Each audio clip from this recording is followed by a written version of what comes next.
Welcome to the Bible Forum. I'm Warren Sprouse. We're here every Sunday night from 8 to 10 p.m. Eastern, just for you, to talk to you about life and explain what's going on. Give you my opinion of what the news is all about.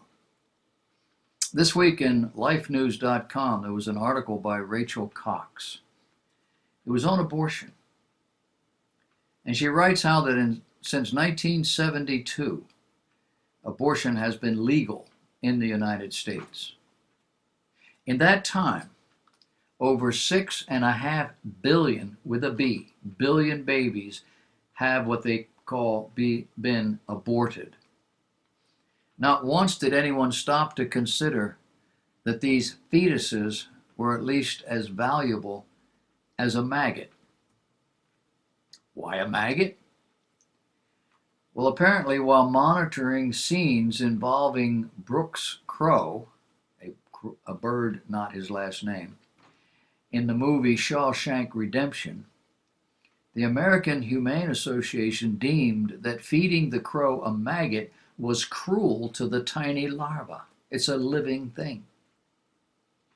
The AHA then made the production seek out a maggot that had died of natural causes if they wanted to shoot such a scene. And so it seems that some are more concerned about maggots than they are about unborn children. Consider this article from lifenews.com.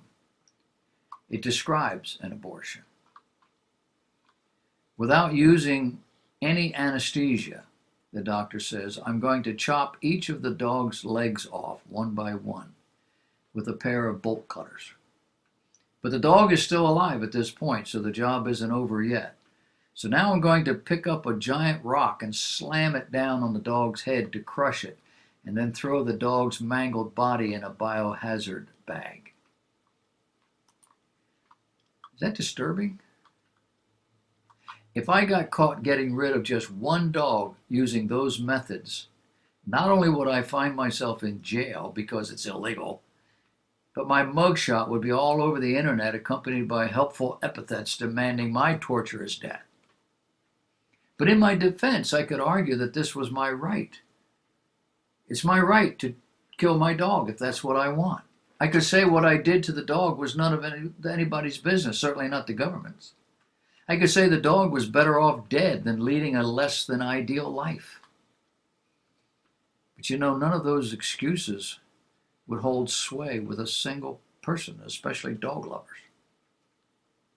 But unfortunately, those two methods are basically the same, used to kill thousands of what are called fetuses every day. The first procedure I described was very similar to what's called an aspiration abortion, commonly performed in the first trimester of pregnancy, the first 3 months. You don't believe me? Go online, check it out.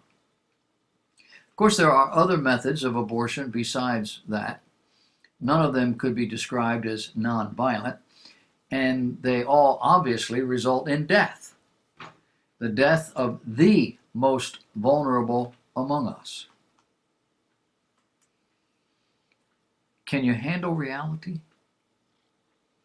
That fetus growing inside you is a person. Not a fully functioning person, not yet, but the beginnings. A beginning that only has one end. That is a human being. That you cannot see it, that you cannot hold it, that you do not hear it cry, keeps us from being overly concerned. But in civilized cultures, people don't kill their pets by tearing their bodies apart. But apparently, in terms of abortion,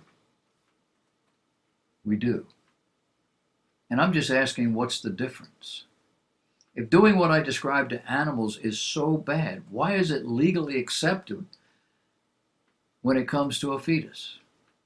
Well, because we have officially declared that fetus a non-human. How did we do that? We had a Supreme Court case back in 72. And they made this decision based on the medical records and the evidence that was before them. What evidence? Well, apparently there were artists' renditions, drawings of what the fetus looks like at various stages. Why not actual pictures? Well, back in the early 1970s, when Roe v. Wade was decided, that technology didn't exist. But it exists now. Yeah. And that's one of the main reasons Roe v. Wade is not revisited. Imagine a courtroom where people get to actually see what's going on inside this mother with this thing that looks like it's a baby. To avoid all that, the law has determined that the fetus is non-human. That we would not tolerate this procedure on our pets is instructive. It's also interesting to note there are no more late-term abortions. The new medically accurate term is abortion later in pregnancy, meaning anything up to 41 weeks of gestation. Now keep in mind, full term is used to describe a 38 to 40 week old fetus baby. Late term abortions were killing fully formed human babies, and the doctors, the nurses, knew it. Between 12 and 15 weeks, 80 to 100 days of gestation, this fetus looks just like a baby, has all the parts of a baby, is seen sucking its thumb. And that's why Roe v. Wade is so strenuously kept from being revisited. 80 to 100 days of gestation. Remember I told you a little earlier on that we are allowed to destroy these things, these babies, fairly late in the gestation period, somewhere around, I've forgotten what the weeks were now. I want to say 40 weeks. That doesn't make sense. I can't think what it was. Anyway, up to about 5 months, 41 weeks, I had the numbers reversed. Up to about 5 months of gestation, under certain circumstances, you can kill that child. I happen to have a grandson, an adopted grandson, whose mother aborted him, or tried to, at about that period. He wouldn't die. He's now about 6'1".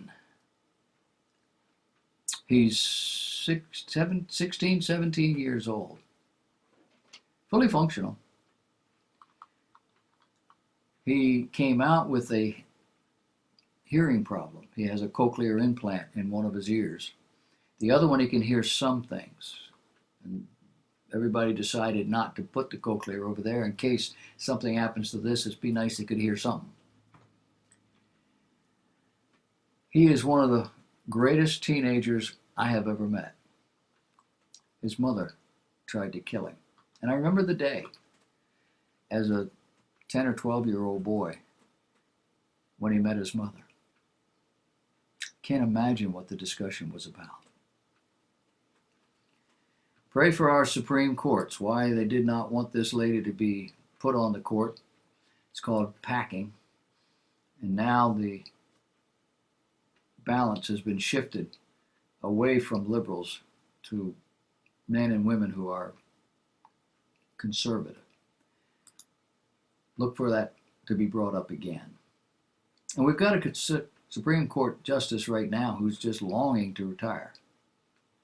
Donald Trump gets reelected, we're going to put another one on there, a younger judge.